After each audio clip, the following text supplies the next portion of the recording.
삼위일체에 대한 이 설명은 제가 정말 수십 번, 아마 제가 아마 한 100번 정도는 하는 것 같아요. 제가 지금까지. 앞으로도 더 할 것 같아요. 근데 이 삼위일체에 대한 이 설명은 지금 제가 최근에 설명을 한 벨지카 1항과 그 다음에 8항과 9항과 10항 11항까지 갑시다. 11항까지의 요 내용을 제 유튜브에 있기 때문에 꼭 참고하셔야 됩니다. 이것을 통하여서 답을 무엇이라고 우리가 내릴 수 있는, 이걸 이제 봤다고 생각을 하고 뭐라고 생각하느냐면, 우리가 생각할 때 삼위일체라고 할 때 많은 분들이 여기에 1이라고 하는 것을 숫자로 봐요. 아닙니다. 이 숫자 아닙니다. 신앙에서부터 아까 뭐라고 했어요? 하나의 본질을 말한 게 아니라, 한 개의 본질을 말한 게 아니라 동일한 본질이라는 거예요. 이게 동일하다는 말이에요. 이게 한 분이 셋이다, 틀린 말이에요. 셋이 한 분 아니에요. 개념을 정확하게 여러분 파악하셔야 돼요. 그러면 삼위라는 개념은 무엇이냐? 삼위라고 하는 것은 보통 우리가 인격이라고 그래요. 인격이에요. 이게 사실상 인격인데요. 이 인격이라는 이 뜻도 존재를 말하고, 여기에 일체라고 하는 것도 존재를 말해요. 이 다 존재예요. 지금 이제 상당히 어려운 말을 제가 지금 하려니까 좀 마음이 초급한데요. 예. 위라는 것도 존재고, 체라는 것도 존재예요. 삼 존재가 한 존재다, 이렇게 말을 우리가 해야 돼요. 그럼 이게 도대체 무슨 뜻이죠? 제가 설명을 할게요. 여기에 존재라는 것은 본체라고 하는 존재예요. 제가 꼭 여러분께서 반복해서 들으셔야 됩니다. 이게 유튜브를. 그 다음에 여기에 존재는 본질이라고 그래요. substance라고 그래요. 그 다음에 우리가 존재라고 말할 때 실존이라는 말을 우리가 써요. 철학에서. 그것은 영어에서 말하면 existence라고 그래요. 이 존재라고 하는 이 단어가 이게 라틴어에 세 개가 있어요. subsistence, substance, existence래요. 여기서의 존재는 위를 말하는 것이고, 여기에서 존재는 체를 말하는 것이고, 여기에서 존재는 드러난 존재를 말해요. 무슨 말이냐면, 예를 들어서 그 샤르트르가 했던 말을 제가 지난 제 교회사 아카데미에서 제가 설명을 했는데, 이 존재라는 개념을 이해하셔야 돼요. 존재라고 하는 이 개념을. 존재는, 실존은, 여기 이 말을 쓰거든요. existence. 실존은 본질보다 앞서 있다. 이 말을 샤르트르는, 회의주의자인 샤르트르는 말을 해요. 이 존재, 뭐예요? 나라는 존재가 드러났을 때 그 존재는 여기에 있는 이 본질이라는 존재보다도 앞서 있다.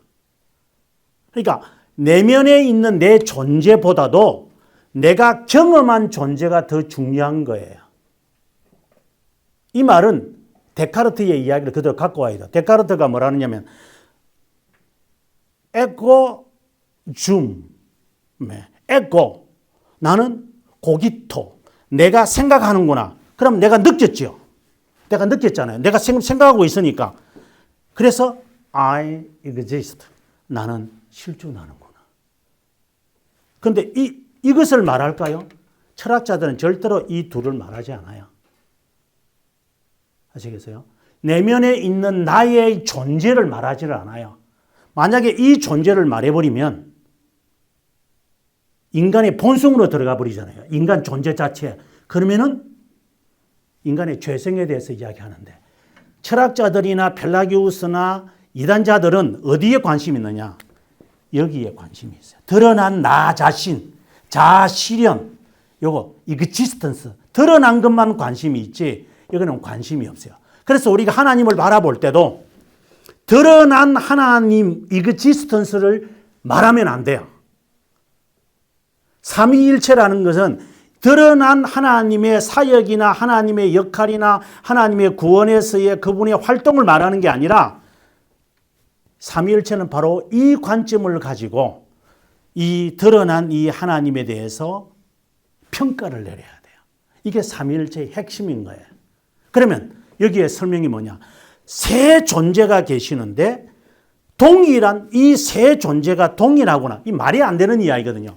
그래서 그리스어로 이제 세 명의 그 카파도키아누스들이 세 명의 카파도키안들이 이걸 이렇게 설명하면 좀 어렵다. 그래서 이제 설명을 하는 거예요. 여기에 존재라고 하는 것은 특성을 말한다. 여기는 성격을 말한다. 네, 성격을 말한다. 그래서 영어로 말하면 property다. 여기에는 캐릭터다. 위라고 하는 것이 특성을 의미해요. 체라고 하는 것은 성격을 말해요. 이게 인간의 내면에 있는 나의 존재예요. 나도 하나의 특성과 모든 인간이 가지고 있는 공통적인 성격을 나는 갖고 이게 내 존재예요. 우리는 이 두 존재가 우리 안에 있는 거예요. 절대로 우리는 이것을 알 수 없어요. 나만이 가지고 있는 어느 누구도 공유할 수 없는 내 안에 와도 나는 공유할 수 없고 나도 내 자신을 모르는 이 특성이 있어. 나라는 존재. 이걸 정말 파악하기 어려워요. 인간이. 왜? 나는 이거 외에는 나는 알 수가 없으니까. 나도 내 자신을 모르니까. 그런데 이 본질은 알 수 있어요. 왜? 다 갖고 있으니까. 여러분이나 저는 가지고 있는 공통적인 존재의 양식이 있으니까 이게 인간이구나. 그래서 우리가 보통 하는 말 이성이다 이렇게 말을 해요. 아, 이성이 있으니까 동물은 이성이 없지. 그래서 동물에게는 그 존재가 없는 거구나. 이 본질이 없는 거구나. 그러면 우리는 본질이 있네. 그래서 인간으로서의 본질이 있는 거. 이걸 다른 말로는 본성이라 그래요. 내추럴이라 그래요. 내추럴. 이게 성격이죠. 이게 본질이에요. 하나님은 이 본질이 성부와 성자와 성령이 동일하게 갖고 있어요. 이 성격을. 그 다음에 독특한 아버지와 아들과 성령 하나님이 독특한 또 성격이 있어요. 그 성격이 뭐지요? 그건 몰라요. 우리는. 나도 모르겠는데 내 스스로도. 내 본체가 뭔지를 모르는데 어떻게 하나님의 본질을 우리가. 그러나 하나님의 본질이 있다라는 사실은 중요한 거예요. 나라는 존재도 나라는 존재의 본체와 본질이 있다라는 사실을 아는 것이 중요한 거예요. 예. 하나님은 예를 들어서 하나님이 우리들에게 역사하실 때 하나님이 우리를 칭의하신다 그러죠. 어렵다 여긴다. 무엇을 하나님이 나를 어렵다 여기겠어요? 이거요. 겉으로 드러난 내 자신의 이 행동이나 이거를 내가 해놓은 업적이나 내 갖고 있는 이러한 것들을 하나님이 참 어렵다. 그렇게 생각을 하니까 삼위일체 하나님을 그 사람은 모르는 이단성이 있는 거예요. 하나님은 우리를 어렵다고 하실 때 우리의 본체를 어렵다고 여기시는 거예요. 아시겠어요? 하나님이 나를 어떻게 어렵다고 여겨요? 뭘 어렵다고 여겨요? 분명히 아시고 가셔야 돼요. 하나님은 내 존재를 보시는 거예요. 존재. 하나님은 존재이시기 때문에 하나님은 내 존재를 보는 거예요. 존재 대 존재. 창조자이신 존재와 피조물이는 존재. 왜? 그분의 형상으로 내가 지음을 받았으니까. 우리는 존재예요. 교통할 수 있는 존재가 형성이 된 거예요. 그래서 하나님의 형상을 바라보면서 본체와 본질이 있으시구나. 나도 그러면 본체와 본질이 있겠네. 이렇게 우리가 추상할 수 있는 거예요. 예. 그것을 가지고 하나님과 교제하는 거죠. 그래서 하나님은 나를 어렵다고 하실 때 내 인격을 어렵다고 하시는 거예요. 하나님은 그걸 보시죠. 그래서 성경에는 내 중심을 본다. 내 마음을 본다. 이렇게 이제 표현을 하는 거예요. 그 표현들이. 내 이거 외모를 보시지 않는 거죠. 자, 그러면 이 특성이 그러면은 3이잖아요. 셋이잖아요. 이 존재는. 이거는 동일하다는 뜻이라고 본다면 좋다. 그러면 3위가 다 동일하겠네? 좋다. 그러면 여기에는 특성이 셋이면 분별이 돼야 되잖아요. 구별이 돼야 된다고요. 구별 한번 해보자. 그랬을 때에 두 가지로 우리가 하나님의 이 본체가 셋이니까 좀 그래도 구별은 해야죠. 셋이기 때문에. 그래서 뭐라고 이야기하느냐면은 아버지는, 아들은, 그 다음에 영은 이렇게 구별을 하는 거예요. 성경도 그렇게 하고 있으니까. 자, 아버지는 기원이구나. 이거는 고백서에 나온 대로 그대로 이야기하는 거예요. 아들은 그에게서 나오신 분이구나. 낳은 자구나. 태어난 자구나. 성령은 보냄을 받은 자구나.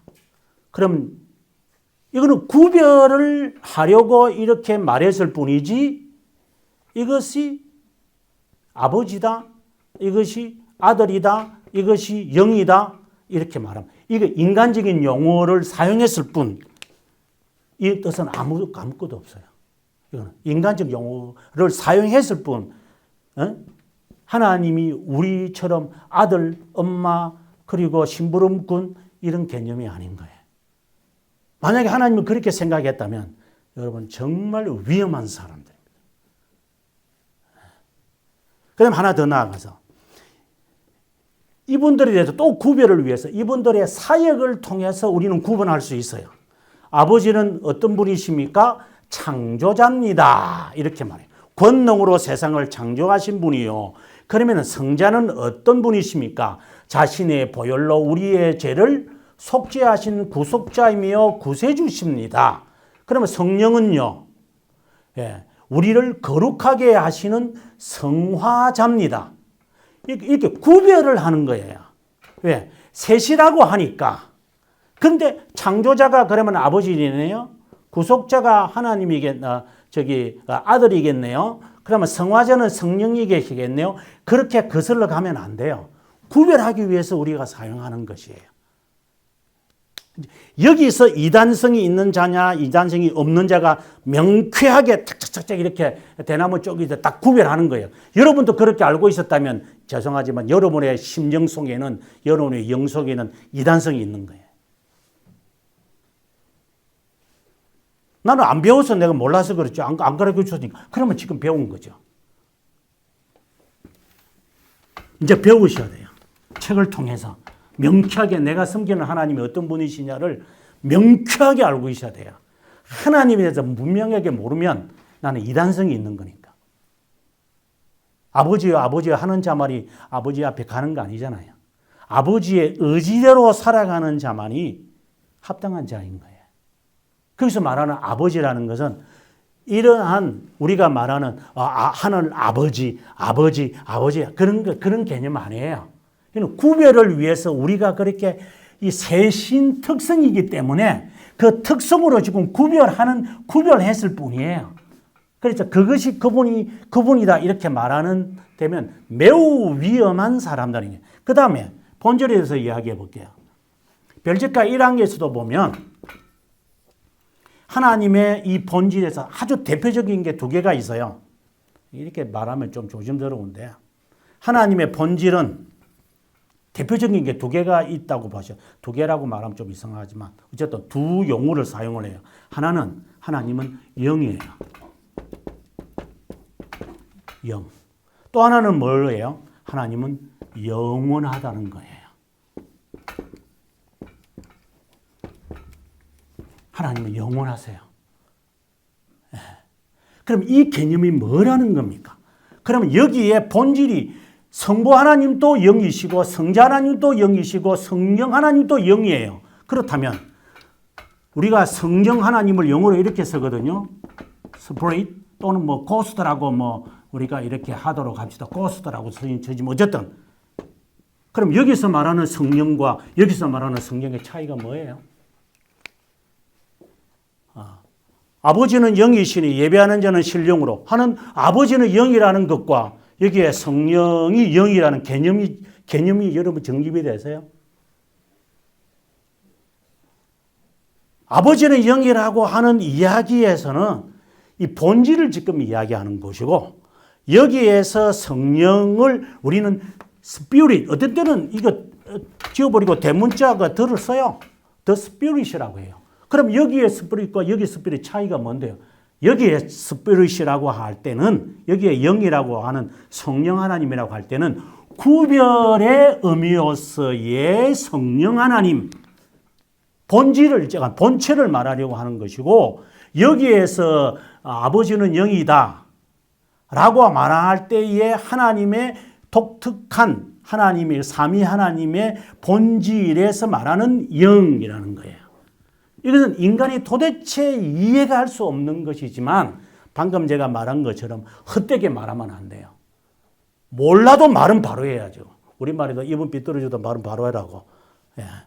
그래서 하나님은 영이시고 하나님은 영원해요. 이 영원에 대해서는 제가 6월 달에 제가 와서 자세하게 설명해 드릴게요. 영원이라는 개념을 여러분 설정을 확실하게 하셔야 돼요. 그래야지 하나님을 우리가 어느 정도 깨달을 수가 있지.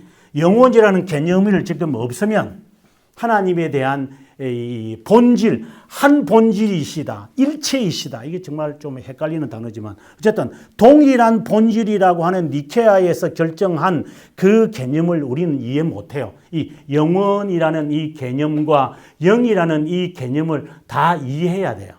그래야 하나님이 어떤 분이심을 조금 이해하고 그 다음에 이 성부, 성자, 성령이라고 말할 때는 그분이 셋이기 때문에 구별을 위한 인간적 단어로 또는 우리를 위해서 인간적 단어를 사용하신 것이기 때문에 이 구별을 가지고 그분이라고 말해서도 안 돼요. 그것은 단순히 관계를 이야기하는 거예요. 관계, 당신과 나와의 이 관계인 것처럼 그렇게 관계를 설명하기 위해서 이렇게 구별하는 단어들을 썼다는 것을 알고 그 이상 개념을 가지면 안 돼요. 그 이상 개념 몰라요, 우리는요. 앞서도 말씀드렸지만 나라는 존재도 하나님의 형상으로 지음받았으니까 존재라는 본체가 있고 본질이라는 본체가 있는데 나도 모르겠다. 그래서 우리는 그 하나님 앞에 가서 나라는 이 본체 정말 나만의 그 유일한 그 특성을 나는 알고 싶어요, 실제로요. 그것은 이그지스턴스로 아는 거 아니에요. 업적을 하고 뭐 공부 잘하고 사업 잘하고 건강하다. 그걸 가지고 자신의 본체를 아는 거 아니기 때문에 그런 것 가지고 하나님 앞에 갖고 놓으면 안 돼요. 그러나 아무 소용이 없는 거예요. 뭐 장을 했다. 아무 소용이 없어요. 그걸 가지고 하나님 앞에 어떠한 덕도 될 수도 없고. 그래서 이 개념으로 삼위일체를 방금 제가 쭉 설명을 아주 간단하게 했고 그리고 좀 더 깊게 아시려면 아까 제가 말했던 벨지카 제가 강의했던 거 계속 지금 제가 강의하고도 있는데 그걸 보시고 또 이 책을 보시면 아마 조금 여러분들이 하나님이 어떤 분이지라고 생각을 하셔야 돼요. 하나님이 어떤 분인지 알아야 나는 누구지? 이걸 압니다.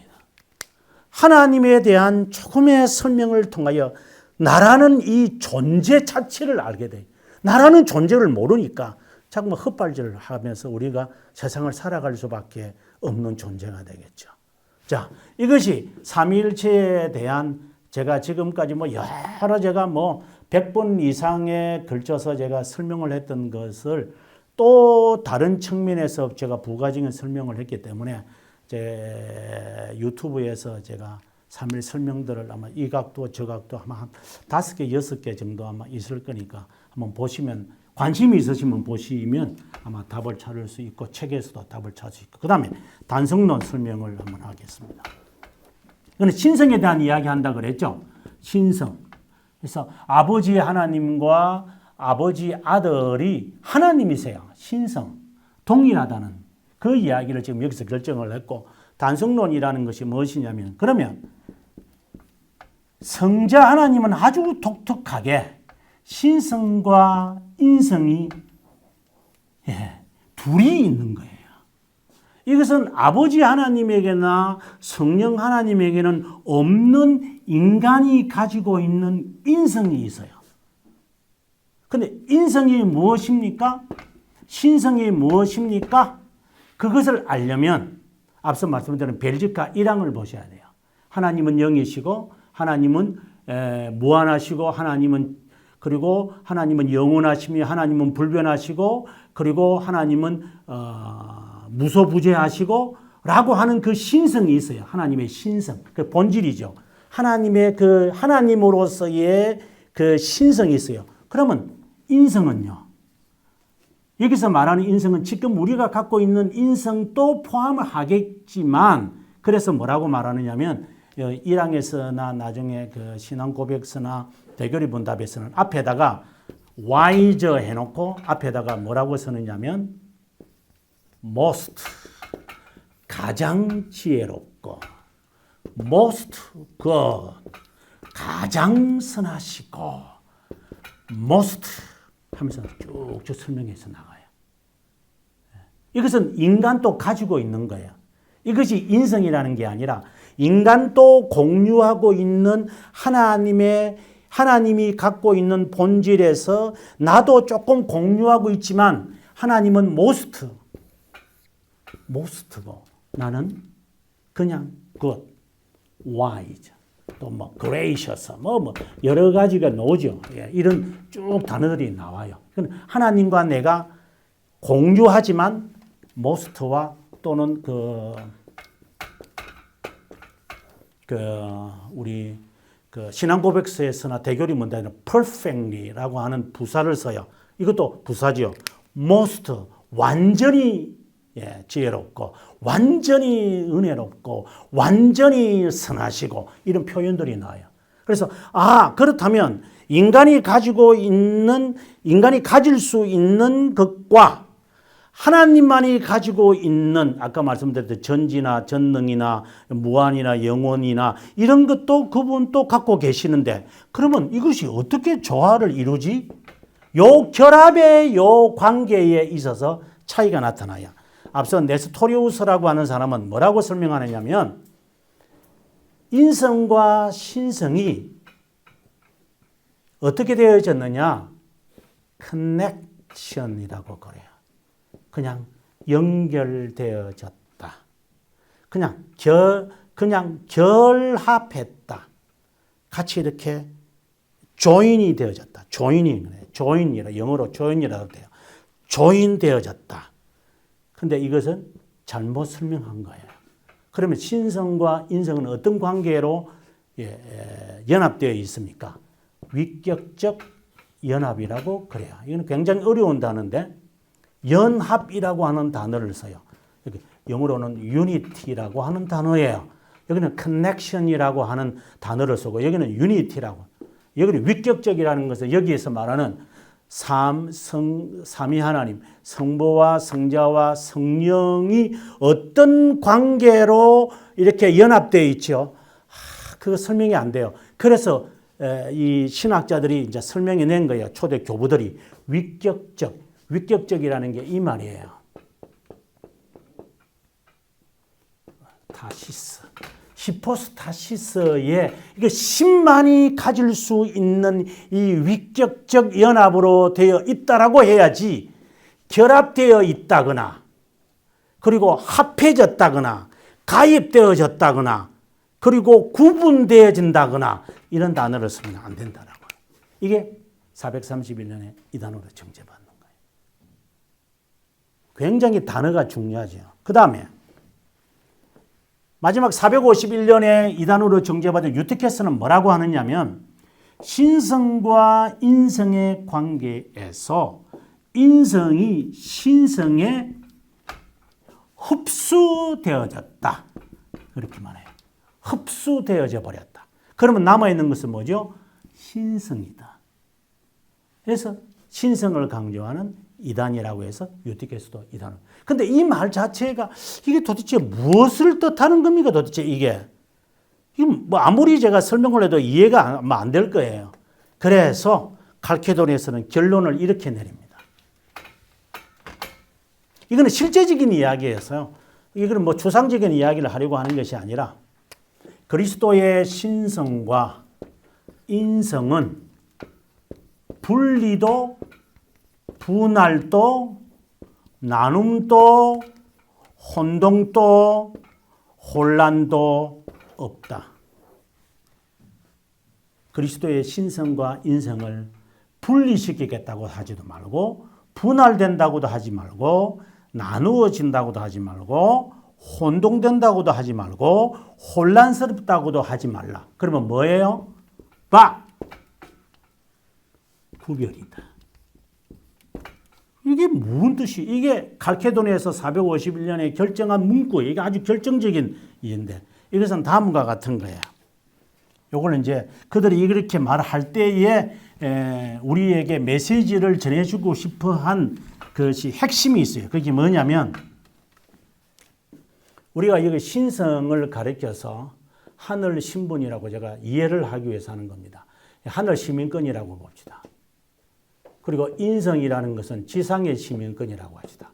우리가 이 두 시민권을 갖고 우리는 이 세상에 살아가잖아요. 하나님의 택한 백성은요.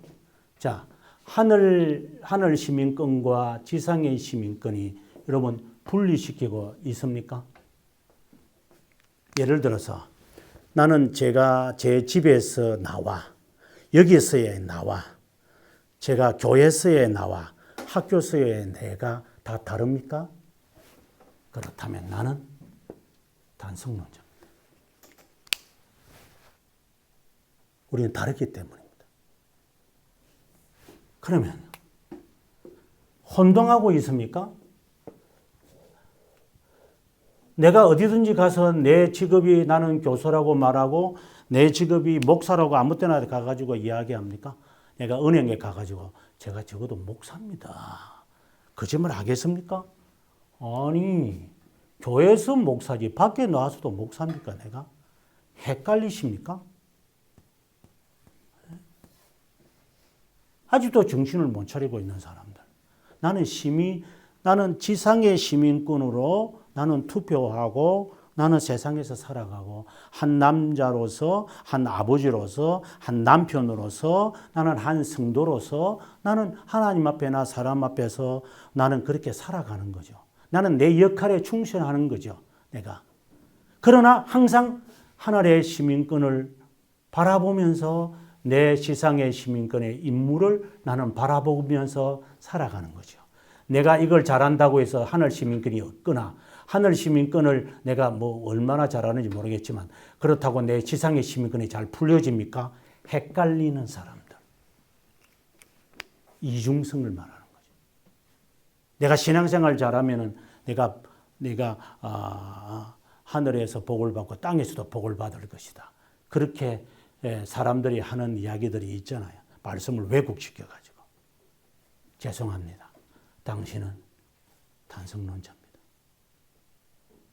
왜 내가 신앙생활을 바르게 못합니까? 내가 왜 하나님의 자녀로 살지 못합니까? 나는 단성론자이기 때문입니다. 이 단성론자가 이제 은사주의로 빠져나갑니다. 아까 영주주의에서 나오는 겁니다. 인간으로 할 수 없는 것 하나님께 능력받아서 하겠다라고. 그럼 하나님은 은혜 필요 없다? 그럼 또 펠라기우스로 빠지지. 그래서 펠라기우스도 아니면서 영성신학을 하는 사람도 아닌 전체가 하늘의 시민권이고 전체가 지상의 시민권인 양 살아가야지. 항상 내가 직장에서도 보면 그 사도 바울도 그 말 했잖아요. 내가 상전을 주님을 섬기듯 하고 아내를 사랑할 때는 교회를 사랑하는 주님처럼 사랑해라. 하늘의 시민권과 지상의 시민권을 하나로 보는, 이거는 헷갈리는 것이 아니라 항상 그것을 의식하면서 하나님 앞에서 내가 어떻게 득지하겠느냐 이 개념을 가지고 살아가는 우리의 자신들이죠. 이거 잊어버리면 우리는 신앙생활을 못하는 거예요. 어떤 사람이 이런 말을 해요. 내가 이해를 시키기 위해서 이야기를 합니다. 어떤 사람이 목사님 저는 어제 기도했는데 오늘 또 똑같은 기도하려니까 참 그렇네요. 기도해도 뭐 안 변화되고 어떻게 하면 좋아요? 이렇게 질문을 해서 제가 그랬습니다. 집사님, 죄송한 이야기지만 당신이 하나님 앞에서 살아갈 때 죄에 대해서 한번 생각해 보셨습니까? 죄요? 제가 뭐 그렇게 잘못한 것도 있나요? 제가 제 성실한 남편으로 직장생활 잘하고 연금 받고 자녀들 다 시집장가 잘 가고 제가 죄진 게 별로 없는데요. 그렇죠. 이 죄는 하나님 앞에서 느낄 수 있는 죄가 있습니다. 당신은 하나님을 모르니까 기도를 하나님께 할 수 없는 겁니다. 사람들이 말하는 이그지스턴스에만 관심이 있으니까 출세하고 잘 나가고 많이 알고 여기에만 여기에는 관심이 없는 것은 그 분이신 주님에 대하여 우리는 개념화가 안 돼 있으니까 우리는 여기에 관심이 없죠. 여기에만 관심이 있죠. 그렇다면 당신은 펠라기우스와 다를 바가 없는 사람인 거죠. 우리의 본질이에요, 지금 현재. 제가 길게 더 설명할 수 있겠지만 제가 이 책에서 그 이야기를 제가 쭉 설명하니까 쭉 한번 읽어보시면 답이 있으리라고 보고요. 그다음에 이제 오늘 이야기까지 나가고 이제 수도원 운동이 여기 있는데요. 수도원 운동은 아마 다음 가을에 여러분이 기회가 주어지면 그때 이 부분을 제가 마무리를 하고 바로 중세교회 시작을 제가 하도록 하겠습니다. 기도하고 마무리하겠습니다. 절제자이시고 삼위로 구별되시며 그 구별된 삼위의 하나님이 동일한 본질이신 주여, 당신 앞에 우리의 자신의 존재가 어떠한 것인지 사람들이나 사회나 문화와 또한 나의 지위나 나의 성격으로 만들어낸 나 아닌 진정한 나 자신이 하나님 앞에 나올 수 있기를 간절히 원합니다. 말씀을 통해 나를 조금씩 알아가서 당신 앞에 있는 나 자신을 알아가서 하나님이 나의 존재를 어렵다 하시는데 당신 앞에 나아갈 수 있기를 하나님 원합니다. 사람이 만들어낸 실존이 아닌 내가 경험한 내 존재가 아니 그것과 함께 나도 아직 깨닫지 못하는 나 자신의 존재를 그 존재가 하나님 앞에 서게 될 터인데 그 존재를 보시는 하나님 앞에 알기 위해 당신을 믿고 신뢰하며 살아가기를 원하오니 가르쳐 주시고 깨닫게 하시도록 성령 하나님 오늘도 우리의 발걸음과 우리의 삶을 주도하시고 인도하시며 또한 이 모임 가운데도 성령 하나님 주인이 되어 주시기를 주님 앞에 바라옵고 창조자가 되시며 심판자가 되시는 우리 주 예수 그리스도의 이름으로 기도합니다. 아멘.